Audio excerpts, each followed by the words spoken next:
अधूरी विरासत। एक माँ, दो बेटे और टूटा हुआ भरोसा। किरदार: राम बड़ा बेटा, सरकारी नौकरी में, आर्थिक रूप से मजबूत। श्याम छोटा बेटा, बेरोजगार, मेहनती लेकिन हालात से हारा हुआ। माँ दोनों बेटों की माँ, पर जाहिर तौर पर राम को ज्यादा चाहती है।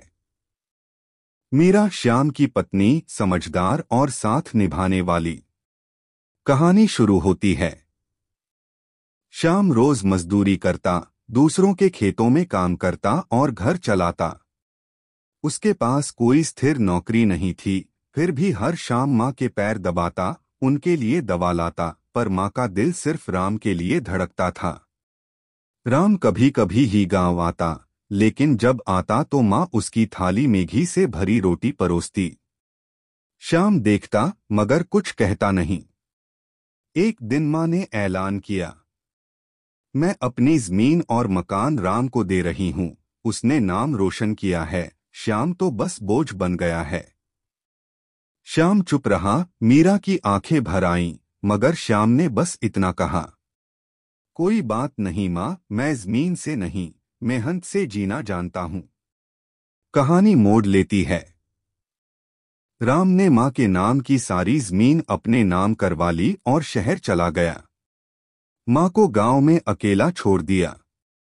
श्याम ने बिना शिकायत किए माँ को अपने छोटे से घर में रख लिया। उसे कभी एहसास नहीं होने दिया कि वो उसके साथ मजबूरी में है। धीरे धीरे श्याम ने एक छोटी दुकान खोल ली, मीरा ने सिलाई शुरू की। पैसे कम थे, मगर इज्जत और अपनापन भरपूर था। एक दिन माँ बीमार पड़ी, राम को फोन किया गया, पर उसने व्यस्तता का बहाना बना दिया।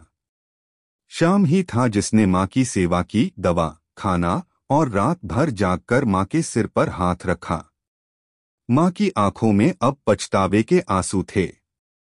अंत माँ ने मरने से पहले एक कागज श्याम को थमाया। यह मेरा असली वसीयतनामा है, जो मैंने आज ही लिखा है। इसमें जो मेरा है, सब तेरा है बेटा, क्योंकि तूने रिश्ता निभाया, बाकी सबने बस ना। श्याम की आंखें भर आईं, मगर उसने कागज फाड़ दिया और कहा, माँ मुझे जमीन नहीं चाहिए, आपने जो आखिरी बार बेटा कहा, वही मेरी असली विरासत है। सीख: माता पिता का निर्णय सही या गलत हो सकता है, लेकिन जो बेटा या बेटी रिश्ते निभाते हैं, वही असल वारिस। सकता है, लेकिन जो बेटा या बेटी रिश्ते निभाते हैं, वही असल वारिस होते हैं।